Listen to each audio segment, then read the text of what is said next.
नमस्कार, मैं हूं आपके साथ मीमांसा मलिक। मुंबई के पूर्व पुलिस कमिश्नर परमबीर सिंह करीब 7 महीने गायब रहने के बाद आज मुंबई पहुंचे। परमबीर सिंह गोरेगांव वसूली केस में पूछताछ के लिए कांदिवली क्राइम ब्रांच में पेश हुए। क्राइम ब्रांच ने करीब 7 घंटे तक उनसे पूछताछ की। बताया जा रहा है कि परमबीर सिंह से वसूली के मामले में यह लंबी पूछताछ हुई। सुप्रीम कोर्ट से जांच में शामिल होने का आदेश मिलने और मुंबई के जुहू में उनके फ्लैट पर भगोड़े का नोटिस चिपकाए जाने के बाद परमबीर सिंह को आज आखिरकार मुंबई पुलिस की कांदिवली क्राइम ब्रांच के सामने पेश होना पड़ा। तकरीबन 200 दिन से ज्यादा समय से लापता रहे परमबीर सिंह मुंबई के पूर्व पुलिस कमिश्नर आखिरकार आज मुंबई लौटे और सीधे मुंबई क्राइम ब्रांच के यूनिट 11 के सामने वे पेश हुए। बिमल अग्रवाल की शिकायत पर जो है एक मामला दर्ज किया था। ये मामला सबसे पहले गोरेगांव पुलिस स्टेशन के पास दर्ज हुआ था और उसके बाद ये केस ट्रांसफर हो गया था क्राइम ब्रांच यूनिट 11 को। इस कंप्लेंट में बिमल अग्रवाल ने कई सारी ऑडियो क्लिप्स पुलिस के साथ साझा की हुई हैं, जिसमें सचिन वाजे और कंप्लेनेंट के बीच में बातचीत हुई। इस बातचीत में कथित तौर पर हफ्ता वसूली, पैसों की उगाही, एक्सटॉर्शन की बातें की गई। परमबीर सिंह के खिलाफ अलग अलग मामलों में 3 गैर जमानती वारंट जारी किए गए थे। मुंबई की एक कोर्ट ने उन्हें भगोड़ा घोषित किया था। परमबीर 1 महीने के भीतर सामने नहीं आते तो उनकी संपत्ति जब्त कर ली जाती। परमबीर सिंह ने पूर्व गृह मंत्री अनिल देशमुख के खिलाफ 100 करोड़ की वसूली के आरोप लगाए थे। इस मामले की जांच कर रहे चांदीवाल कमीशन ने परमबीर को सख्त चेतावनी दी है कि वो जांच के लिए पेश नहीं हुए तो मुंबई पुलिस को उनके खिलाफ जारी वारंट पर अमल करने को कहा जाएगा। परमबीर सिंह यांच्या वकिलांना आज आयोग ने परमबीर सिंह के वकील को बताया कि उन्हें हाजिर होना चाहिए, जैसा कि परमबीर सिंह के खिलाफ पहले ही आयोग ने जमानती वारंट जारी किया था। अगर वो हाजिर नहीं होते हैं तो फिर उस जमानती वारंट को तामील करने का आदेश दिया जाएगा। परमबीर सिंह ने हाल ही में सुप्रीम कोर्ट में अर्जी देकर अपने खिलाफ दर्ज सभी मुकदमों को खारिज करने या फिर सीबीआई को ट्रांसफर करने की गुजारिश की थी। सुप्रीम कोर्ट ने परमबीर की गिरफ्तारी पर तो अंतरिम रोक लगा दी थी, लेकिन जांच में शामिल होने को भी कहा था, जिसे लेकर परमबीर ने कहा कि उन्हें मुंबई पुलिस से खतरा है। परमबीर सिंह के इस बयान को लेकर महाराष्ट्र के कैबिनेट मंत्री नवाब मलिक ने कटाक्ष किया। वहीं रिटायर्ड एसीपी शमशेर पठान ने आतंकी अजमल कसाब को मोबाइल फोन छिपाने का उन पर संगीन आरोप लगाया। कोई कितना भी बड़ा व्यक्ति हो, अगर गुनहगार होगा तो गिरफ्तारी होगी। अगर कोई कानूनी अड़चन है तो निश्चित रूप से सरकार उसे दूर करने का काम करेगी। कार्रवाई आज ही होना चाहिए और परमबीर सिंह को आज ही अरेस्ट करके उसको 26/11 मैटर में डाल के उसके पास से पूरी इन्फॉर्मेशन निकालना चाहिए कि यह आदमी ने कितना बड़ा देशद्रोह किसके साथ में किया और किस किस को इन्फॉर्मेशन उन्होंने दी है। परमबीर सिंह के खिलाफ मुंबई और ठाणे में जबरन वसूली के 4 मामलों के अलावा एट्रोसिटीज एक्ट के तहत 1 मामले और देशमुख वसूली केस में जांच चल रही है। मेघा कुचिक और राजीव रंजन सिंह के साथ राकेश त्रिवेदी, जी मीडिया, मुंबई। मुंबई में साल 2013 के शक्ति मिल गैंग रेप केस में बॉम्बे हाईकोर्ट ने आज सेशंस कोर्ट के फैसले को बदलते हुए 3 आरोपियों की फांसी की सजा को उम्र कैद में बदल दिया।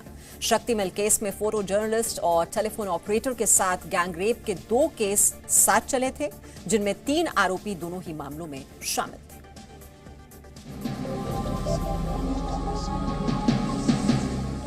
साल 2013 में मुंबई के सुनसान शक्ति मिल में फोटो जर्नलिस्ट के साथ 5 वहशियों ने गैंगरेप किया था। इस मामले में तब एक नाबालिग समेत 5 आरोपी थे।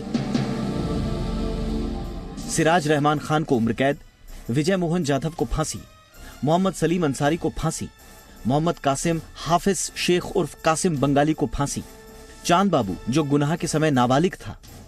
शक्ति मिल में उसी साल टेलीफोन ऑपरेटर के साथ गैंगरेप हुआ था, जिसमें 3 आरोपी मोहम्मद कासिम हाफिज शेख उर्फ कासिम बंगाली, मोहम्मद सलीम अंसारी और विजय मोहन जाधव वही थे जो फोटो जर्नलिस्ट केस में भी आरोपी थे। इन तीनों को फांसी की सजा दी गई थी।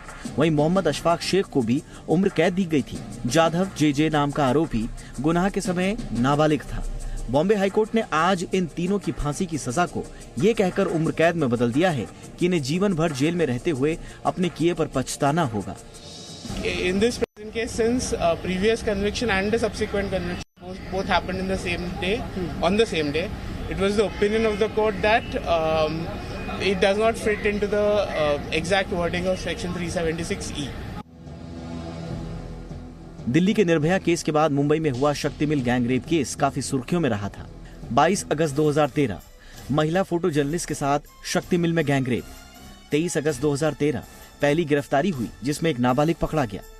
25 अगस्त 2013 पांचवा और मुख्य आरोपी मोहम्मद सलीम अंसारी भी गिरफ्तार। 26 अगस्त 2013 पीड़िता का बयान दर्ज। 3 सितंबर 2013 एक और पीड़िता 19 वर्षीय टेलीफोन ऑपरेटर ने बताया कि 31 जुलाई को उसके साथ भी 5 लोगों ने गैंगरेप किया था, जिसमें पहले से गिरफ्तार 3 आरोपी शामिल थे। 19 सितंबर 2013 मुंबई क्राइम ब्रांच ने तकरीबन 600 पन्ने की चार्जशीट दाखिल की। 20 मार्च 2014 मुंबई सेशंस कोर्ट ने सभी चारों आरोपियों को दोषी पाया। 4 अप्रैल 2014 3 रिपीट ऑफेंडर्स को फांसी की सजा सुनाई गई। दिल्ली के निर्भया कांड के बाद नए बने सख्त कानून के सेक्शन 376E के तहत सेशंस कोर्ट ने 3 दोषियों को फांसी की सजा सुनाई थी। राकेश त्रिवेदी, जी मीडिया, मुंबई। महाराष्ट्र के कैबिनेट मंत्री नवाब मलिक अगले कुछ दिनों तक समीर वानखेड़े और उनके परिवार के खिलाफ कोई बयानबाजी नहीं कर पाएंगे। बॉम्बे हाईकोर्ट की डिवीजन बेंच ने समीर के पिता ज्ञानदेव वानखेड़े की याचिका पर सुनवाई करते हुए वानखेड़े परिवार से जुड़े पोस्ट सोशल मीडिया पर डालने पर भी रोक लगाई। एनसीबी के जोनल डायरेक्टर समीर वानखेड़े और उनके परिवार के खिलाफ नित नए दस्तावेज जारी करने वाले नवाब मलिक को आज बॉम्बे हाईकोर्ट से तगड़ा झटका लगा। हाईकोर्ट की डिवीजन बेंच ने समीर के पिता ज्ञानदेव वानखेड़े की तरफ से दायर याचिका पर सुनवाई करते हुए नवाब मलिक पर वानखेड़े परिवार के खिलाफ बयानबाजी या सोशल मीडिया पर पोस्ट डालने पर 9 दिसंबर तक रोक लगाई है। कोर्ट ने नवाब मलिक के खिलाफ तल्ख टिप्पणी करते हुए कहा कि वो एक मंत्री हैं और उन्हें इस तरह की बयानबाजी शोभा नहीं देती। उन्होंने कोर्ट को एक अंडरटेकिंग दिया है कि अगली तारीख तक जो है 9/12/2021 तक उनके जो क्लाइंट हैं उनकी तरफ से कोई भी रिमार्क या कोई भी स्टेटमेंट जो है पब्लिक मीडिया में डायरेक्टली या इनडायरेक्टली नहीं किया जाएगा। आज सुबह ही नवाब मलिक ने सोशल मीडिया पर समीर की मां जाहिदा का बीएमसी की तरफ से जारी डेथ सर्टिफिकेट पोस्ट किया था, जिसमें उनका धर्म हिंदू दिखाया गया। अप्रैल 2015 को ओशिवारा के कब्रिस्तान में जहां जाहिदा को दफनाया गया, वहां से जारी दस्तावेज में मजहब मुस्लिम लिखा गया है। नवाब मलिक का आरोप है कि वानखेड़े परिवार ने दोहरी पहचान रखी है। महिला के देहांत के बाद भी उन्होंने फर्जीवाड़ा छोड़ा नहीं, अंतिम संस्कार के लिए एक अलग सर्टिफिकेट बनवाया और सरकारी रिकॉर्ड पर चीजें सामने रखने के लिए दूसरा सर्टिफिकेट बनाया ताकि उनकी संपत्ति मिले। नवाब मलिक पर रोक लगाने के लिए ज्ञानदेव वानखेड़े को बॉम्बे हाईकोर्ट की सिंगल बेंच से राहत नहीं मिली थी, जिसके बाद उन्होंने डिवीजन बेंच में अपील की थी। मेघा कुचिक और दीपक भादुसे के साथ ब्यूरो रिपोर्ट, जी मीडिया, मुंबई। एक छोटा सा ब्रेक यहां पर ले रहे हैं, जल्द लौटेंगे।